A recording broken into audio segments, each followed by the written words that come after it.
Terima kasih atas kesempatan yang diberikan kepada saya. Perkenalkan, nama saya Yanto Kristinale, NIM 1708080023. Di video kali ini saya akan menjelaskan buku yang berjudul Kesehatan dan Perawatan Kesehatan sebagai Masalah Sosial. Kita langsung saja ke pembahasan videonya atau materi. Bab 1, mediasasi. Selama abad yang lalu, semakin banyak problem manusia didefinisikan sebagai problem medis. Para sosiolog menyebut proses ini medikalisasi, yang secara harfiah berarti menjalani pengobatan. Kunci yang memedikalisasi adalah mendefinisikan masalah sebagai satu penyakit yang sering mencakup mengingatkan pemerintah agar dokter melakukan sesuatu.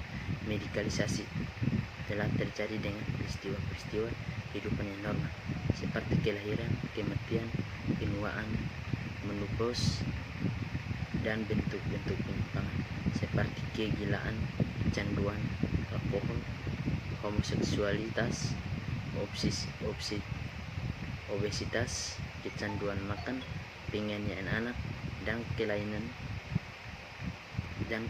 tidak dapat memutuskan perhatian karena hiperaktif (ADHD), dan masalah umum manusia seperti belajar kesulitan, kemandulan, dan seks.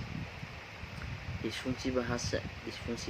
Meskipun berbagai macam masalah telah dimediasi, adalah penting untuk mengenali bahwa ada tingkatan medikalisasi.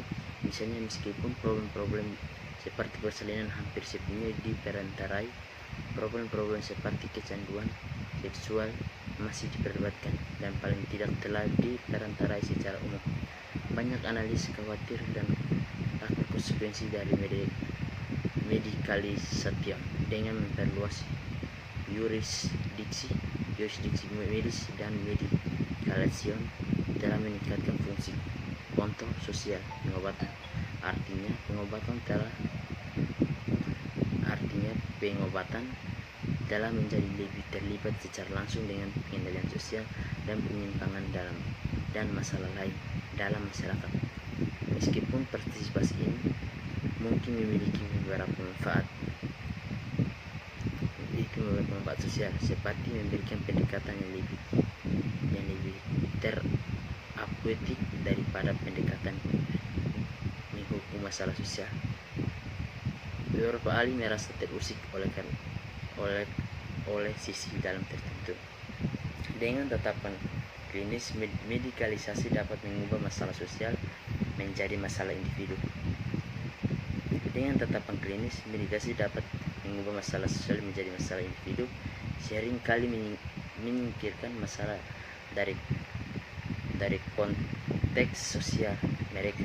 Misalnya pada ADHD, anak-anak yang resah menjadi lembaga klinis akan didiagnosis dan diobati dengan obat-obatan, akan tetapi sekolah dan ruang kelas dan tempat-tempat bermain yang dihadapi sering kali diabaikan. Selain itu, medikalisasi menggunakan tanggung jawab individu. Jika alkoholisme adalah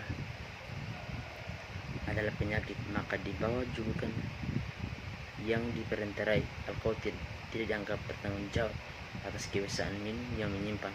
Akhirnya, untuk mengurangi menyimpang atau memperbaiki problem umum manusia, dokter mungkin pada akhirnya diminta untuk menggunakan bentuk kendali sosial yang sangat kuat yang tidak dapat digunakan sebaliknya, termasuk pengobatan psikoaktif jenis pembedahan atau bahkan mungkin rekayasa genetika. 1. Menyimpang minum sebagai penyakit alkoholisme sebagai pencapaian sosial. Menurut Joseph W. Schreiber, surat kabar ini menyajikan sejarah sosial yang singkat tentang gagasan bahwa jenis perilaku minum tentu yang menyimpang harus diidentifikasi dengan sebutan penyakit. Lokasi bersejarah adalah Amerika Serikat. Sejak kira-kira abad ke-18, saya mendefinisikan klaim bahwa perilaku seperti itu adalah penyakit sebagai kontribusi sosial dan politik. Studi mengambil di dalam O'Reilly, Berger, and Lachman pada tahun 1966. Menurut Mark Andre pada tahun 1966 dan Mulford pada tahun 1969, mereka mengungkapkan bahwa apakah kebiasaan minum semacam itu benar-benar adalah suatu penyakit, dan dengan demikian apakah penyebab yang menjadi masalah. Analisis menelusuri dengan hubungan antara ide-ide struktur sosial yang tampaknya mendukung atau sendiri. Menurut Gus Fleck pada tahun 1995, penelitian ini adalah penyelidikan tentang basis-basis sosial dari penegasan tentang perilaku minum. Secara lebih umum, pembahasan ini merupakan contoh-contoh mengenai medikalisasi atau penyimpangan dan pengendalian sosial.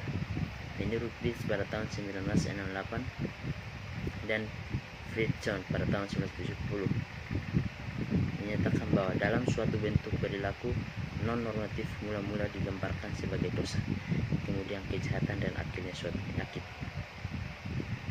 Klarifikasi masalah.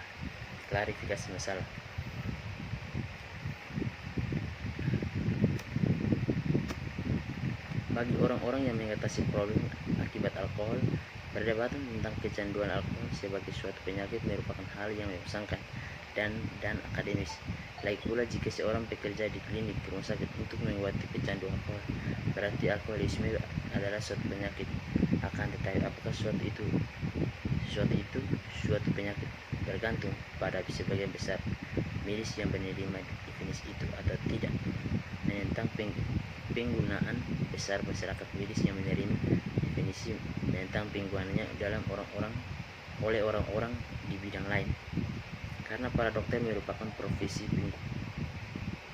penyembuhan yang dominan dalam kebanyakan masyarakat industri, mereka memiliki kendali atau penggunaan istilah penyakit dan penyakit, bahkan jika mereka kadang-kadang tidak dapat mengobati kondisi tersebut dengan efektif. Menurut Fredson pada tahun 1970, dengan demikian para perancang ini menjadi penghargaan politik dan bukan ilmiah. Menurut Spector dan Gitsuse pada tahun 1977,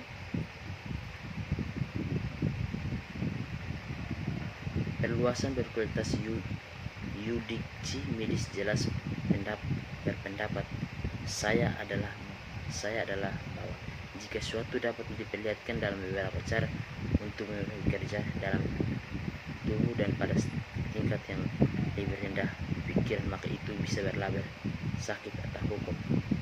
Masalah medis. Hal ini kemungkinan besar akan terjadi apabila efek yang digambarkan soal dinyatakan negatif, bukanlah positif. Istilah sakit meskipun bebas dari opprobrium dan menyiratkan bahwa kriminal adalah kelainan moral, menyimpang dari kesehatan, dan ancaman terhadap jaringan interaksi yang sedang berjalan. Menurut Parson pada tahun 1951, dimensi moral yang umumnya menyediakan landasan bagi pergeseran sejarah atau sistem kontrol sosial gereja dan negara yang semakin bertambah. Ilmu pengetahuan dan kedokteran, meskipun jelas bahwa apa yang biasanya disebutkan minuman menyimpang cocok dengan solas dan berlangganan. Saya di sini hanya memikirkan sebagian kecil dan model alkohol medis. Saya berfokus pada gagasan bahwa pola tertentu yang terulang biasanya berat dan selalu berhubungan dengan kebiasaan minum yang harus dari diri sendiri dianggap sebagai contoh penyakit. Masalah yang berhubungan erat namun berbeda adalah kepercayaan bahwa beberapa kondisi sebelumnya biasanya diidentifikasi sebagai patologis yang menyebabkan minuman yang dianggap sebagai gejala dari penyakit sebelumnya, dan segala analitis berbeda. Aku juga tidak peduli dengan yudiksi obat-obatan atas farmakologi, fisiologis, atau efek psikologis pada tubuh. Meskipun yurisdiksi adalah politik, saya khawatir dengan pernyataan bahwa ada penyakit disebut alkoholisme yang dapat dideteksi terlepas dari spesifikasi kondisi apapun yang diyakini sebagai penyebab atau dampaknya. Yayasan kolonialisme dan asal-usul penyakit minuman alkohol di Amerika abad ke-17 dan ke-18 adalah hal yang normal, dan meskipun tidak disetujui, bukan hal yang langka. Pemberian pinjaman pada tahun 1978 menurut Levine pada tahun 1978 dan Parades pada 1976. Jika ada yang jahat dalam hal minum, itu bukanlah minuman itu sendiri yang sering bahkan oleh karena pemimpin agama terkemuka tersebut makhluk yang baik dari Allah. Ya, jadi begitulah hasil review buku saya.